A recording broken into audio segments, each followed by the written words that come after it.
शिवानी गोयल जी। राधे राधे महाराज जी। महाराज जी, मृत्यु क्या है और क्यों डर लगता है इससे?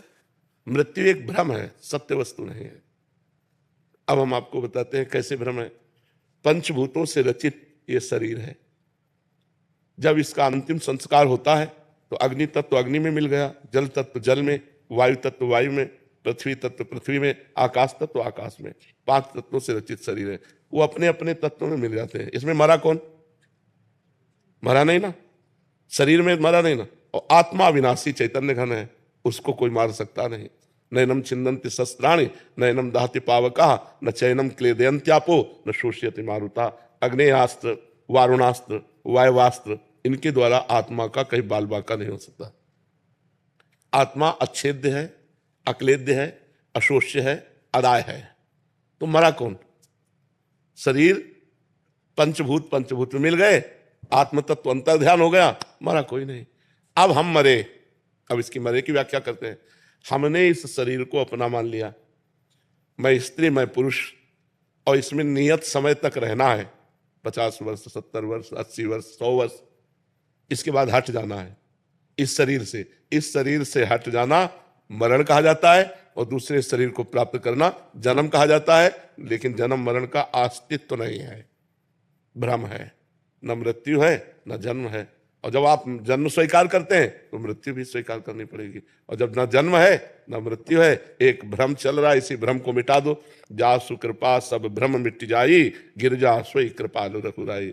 भगवान के चरणों का आश्रय लेकर भजन के बल से भ्रम मिटा दो, तो जो मैं तत्व है उसमें कभी किसी की दाल नहीं गल सकती, न काल की, न मृत्यु की, न अस्त्र की, न शस्त्र की। तो वो अपने स्वरूप में स्थित। शरीर का राग छूट गया, वो जीवन मुक्त हो गया, मृत्यु विजयी हो गया। मृत्यु ट्रांसफर है। मृत्यु का मतलब है ट्रांसफर। यही है अगला जन्म, और ये छोड़ना हुआ मृत्यु। मृत्यु और जन्म एक भ्रम है, अज्ञान जनित है। जब तक ये नष्ट नहीं होगा अज्ञान, तब तक ये क्रम परंपरा चलती रहेगी। जैसे स्वप्न में एक आदमी समुद्र में डूब रहा है, अब उसके बचाने का उपाय क्या है? वो जोर से चिल्ला पड़ा, मैं डूब रहा हूं, बचाओ। अब जितने जागने वाले हैं, अब क्या उपाय कर सकते हैं? समुद्र के आसपास वो अपने को देख रहा है कि मैं समुद्र में डूब रहा हूं, हल्ला मचा रहा है कि आसपास लोग हैं, मुझे बचा लें। और वो आवाज जोर से निकल पड़ी उसकी स्वप्न में, मैं पानी में डूब रहा हूं, समुद्र में, मुझे बचाओ। अब हम तैराक लावें या नाविक लावें या क्या करें? तो एक केवल उपाय है, जगा दो से। जगा दो तो एक बूंद पानी नहीं था, जहां डूब के मर रहा था एक बूंद पानी नहीं था, केवल स्वप्न था। नहीं, तुमा कहूं मैं अनुभव अपना, सत हरि भजन जगत सब सपना। ये पहले रूप नहीं था, 60 वर्ष पहले ये रूप नहीं था। अब आगे पता नहीं कितने मिनट बाद ये रूप नहीं रहेगा। ये बीच में केवल भाषित हो रहा है, इसलिए सपना है। अगर ज्ञान के द्वारा देखो तो जैसे आपकी गाड़ी आपके पैसे के अनुसार है, ऐसे ये गाड़ी है। खूब बढ़िया दान पुण्य भजन किए हो तो तेजस्वी स्वरूप और रुपया पैसा खान पान सब दुनिया का वैभव सब सुख एकत्रित है। गाड़ी है ये, तुम थोड़ी हो। आत्मा तो जैसे हमारी वैसी चींटी की, जैसे हमारी वैसी सुअर की, जैसे हमारी वैसी चराचर जीव की। आत्मा तो एक ही है।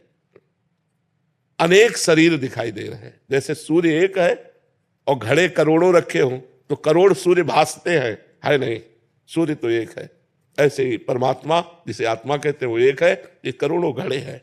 हम श्री जी के अंश है महाराज जी। हाँ बच्चा, या जैसे कि हम श्री जी के अंश है, तो हम क्या श्री जी? अभी तुम शरीर धरा से बोल रहे हो, इसलिए समझ नहीं पाओगे कि तुम अंश हो।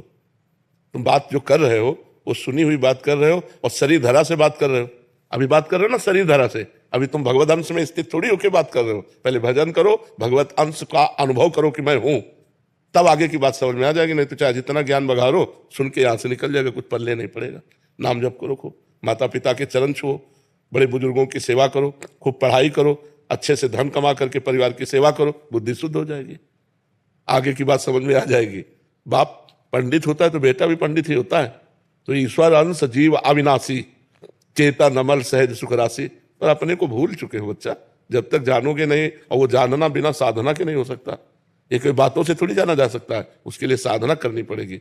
उसके नाम जप हाँ, नाम जप करो, माता पिता की आराधना करो, बड़े बुजुर्गों की आराधना करो, सबका आशीर्वाद मिले, बुद्धि पवित्र हो, तब पवित्र बुद्धि में भगवत